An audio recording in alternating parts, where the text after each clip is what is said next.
What is up, everybody, and welcome back to another video. In today's video, we are discussing some of the players that Detroit Lions brought in for a workout today, including a player with a Super Bowl ring. Let's get it started. Welcome everybody to another video. Glad you guys are here, and today I hope you guys are ready to talk about some more players. We did this video yesterday when the Detroit Lions held workouts yesterday. As of now, as much as I know, the Lions haven't signed any of those players. Obviously, I'll keep you guys up to date if they do, but the Lions have worked out multiple players again today, so we'll be breaking that down once again. But before we get into it, let's go check out the board. It says this: what is your favorite type of pizza? Now, for me personally, I just don't think you can go wrong with any type of pizza. I mean, I feel like for the most part, if it's pizza, it's probably good. Okay, let's just be honest here. If it's pizza, it's good. Now, I haven't had like pineapple pizza or like macaroni pizza, so maybe that stuff's not good. I don't know. Let me know. But for the most part, man, you give me pretty much any kind of basic pizza, it's going to be good. Like I'm just saying, I'll eat it. I don't know, man. We're about to start a big debate in the comment section below. I can already see it. Also, as you guys can see, Sunday, August 16th, the Fan to Fan Network will have its world premiere with special guest Chris Johnson. Not just any Chris Johnson, but yes, that extremely fast running back Chris Johnson will be on the show. So Dave, definitely go check it out because he will be making a special guest appearance. It's going to be absolutely amazing. Really, really cool guy. And also, I have to give a shout out to his new company that he's kind of starting up. I guess it's part of a chain. Just Love Coffee Cafe. I will put the link to that website in the top of the comment section if you guys want to go check it out. It'd be awesome if you did, because I really appreciate what Chris Johnson is doing for us. So if you guys want to go check it out, support him, you definitely can. Now let's get into today's video. So let's talk about some of the players that Detroit Lions held workouts with today. A few of these guys you may know, a few of them maybe not so much, and I'm also going to tell you guys who I think has the best chance to make the team. So let's start it off with the guy that I believe has the best chance to make the team out of the players that we worked out today, and that is Shelton Gibson. Okay, now you're probably thinking, who in the world is Shelton Gibson? Well, that's kind of what I was thinking a little bit too, but I did know a little bit about him. He was a 5th round pick back in 2017. Yes, he's a receiver and he's trying to make the receiver position. That's not going to be easy. He's an ace on special teams. Now, the Lions have brought in tons of special teams player. I get it, but this guy plays the gunner position on punt coverage, things like that. And if you play that at a very high level, the Lions may be interested in you. See, when I look at these players they work out, I know some people get upset. Like we did the video yesterday. So we were like, why are we working out all these running backs? What are we doing? We need pass rush. By the way, there will be a video discussing that a little bit more again today. But I know everybody's kind of mad at that. Like, why are we working on all these kind of guys, just random running backs, things like that? Running backs are fine. For the most part, it's probably likely the Lions won't sign anybody. I mean, let's be honest. So the Lions probably won't sign any of these players. Maybe one, maybe two here or there. But for most part, they probably won't. So it's really good to just have tryouts, see what you can see. Maybe you get shocked by someone, learn about some new players. Maybe guys for future reference that maybe you can look back and say, okay, you know what? I did like this guy. If we need him, we can go get him. You know, kind of like that. It's always good to kind of just know a lot of different players that are available and things like that that may come in handy later on. So for a guy like Shelton Gibson, I like the thought of Shelton Gibson because he brings that. I feel like you have to have a niche, man. If you're just trying to be a receiver, I don't think you're going to make it. Lions are pretty much filled at a lot of their positions, clearly, because they just had their offseason. But I feel like this guy has a chance. You know what? If he really is a special teams ace, which Eagles, articles and stuff say he is, that could be a guy the Detroit Lions maybe are interested in.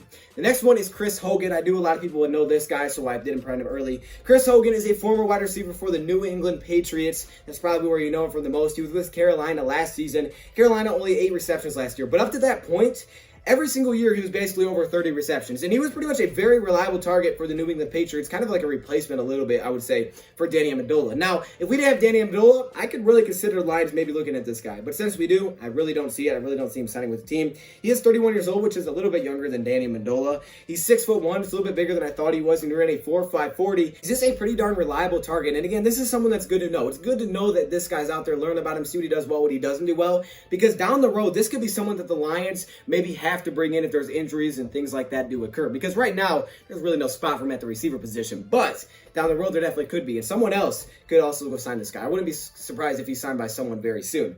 Next up, we have Christon Hogan. I think that's how you say his name. He's another receiver. I know, I'm not just a receiver, okay? He's 6'3", 220 pounds. That's very good size for a receiver, so that's very interesting, but he just hasn't had much of a role, okay? He's only 25 years old, but he's also only had 1 reception. Now, he only had 1 target, so that does mean he's 100%. So basically, if you throw it to him, every time he's going to catch it. That's what we got. That's stats, okay? I'm not making that up. That is stats. So maybe the Lions want him. If he catches everything, I'd want him. No, maybe not. The next guy is Keon Hatcher, who again is another receiver. Okay, we brought in 4 receivers. I get it. He's an undrafted free agent that was out of Arkansas that signed with the Raiders when he came out. In 2018, he had 2 targets for only 1 reception, so 50%. That's a little bit worse, man. That's not as good. He's 6'1". Again, I just don't see a chance that he makes the team, but it is good, again, just to know these guys for future reference. Now, let's get into the guy that you probably all came for. This is Trevor Simeon. Now, you're probably thinking, hold up, this guy don't have a ring. Yeah, he actually does. This quarterback has a Super Bowl ring. Trevor Simeon got a Super Bowl ring sitting behind Peyton Manning. So I guess he's better than Matthew Stafford. Hold up. Is this guy better than Matthew Stafford? No, I just know some people will say something like that. I'm just waiting to see that in the comment section. But Trevor Simeon is a 6'3", 220-pound quarterback that was drafted in the 7th round back in 2015 by the Denver Broncos. Now, it looked like he'd go undrafted. He played at Northwestern, didn't put up very good numbers. Played at Northwestern, didn't like he get drafted, but he did get drafted, and the Broncos took a chance on him. And actually, when Peyton Manning was gone, he started. He started in 2016. He played pretty well. 2017, he started as well. Ended up getting benched during that season. We're going to run through his numbers. But now the Lions bring him in. Now, personally, I like David Blau, so I want David Blau to be here. I like Chase Daniel. I don't think he's going anywhere, but I like David Blau. So hopefully we keep David Blau. But Trevor Simeon was interesting when he first came out. I remember that. So was Paxton Lynch. But he did beat out Paxton Lynch for that starting job initially. And in 2016, he had 3,400 yards, 18 touchdowns, only 10 interceptions, and an 84.6 rating. It's not anything crazy, but it's pretty solid. And he also got his team off to a very hot start. At one point, they were 8-4 that year. Unfortunately, though, they really collapsed near the end of the season. But as you guys can see, he can win football games, and he's been in some moments. So for some teams, this could be an interesting option because, you know, he's been on the field. He at least has some opportunities in playing in real game experience and playing basically a full year, which is huge.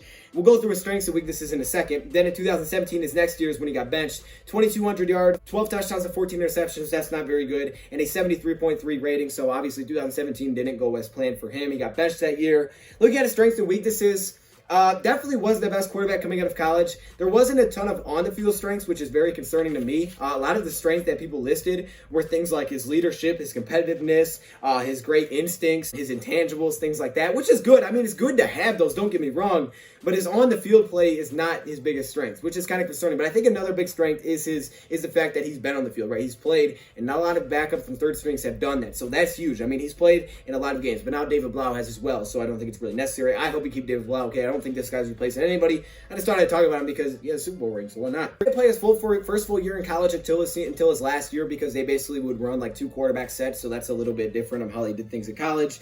He also had a hot start in 2016, like I said. He is about a 60% completion percentage type of guy, which isn't bad. Now, what's really bad is his passing under pressure. When he's under pressure, his completion percentage goes from about 70 to about 40. So that's a very big concern. Matthew Stafford, I believe, is one of the best quarterbacks in the league last season under pressure. That's a very big concern because we've had a lot of pressure recently, and if you're not good under pressure, that's not good. I feel like David Blau did pretty darn well under pressure. That is like my favorite part of his game last year. He was benched, and he had 9 fumbles in 24 starts. So definitely some concerns with Trevor Simeon for sure. I don't necessarily think we're going to sign him or anything like that, but I thought I would touch on him. What do you guys think about Trevor Simeon? Do you think he's someone that we should legitimately take interest in? I don't think so because I like David Blau. I really do. But I like David Blau a lot more than some other people do. So let me know your thoughts, comments below. Do you think we'll sign any of these guys? I don't know. I'll keep you guys updated if we do. Let me know your thoughts, guys, below. Thank you for watching, and I'm out.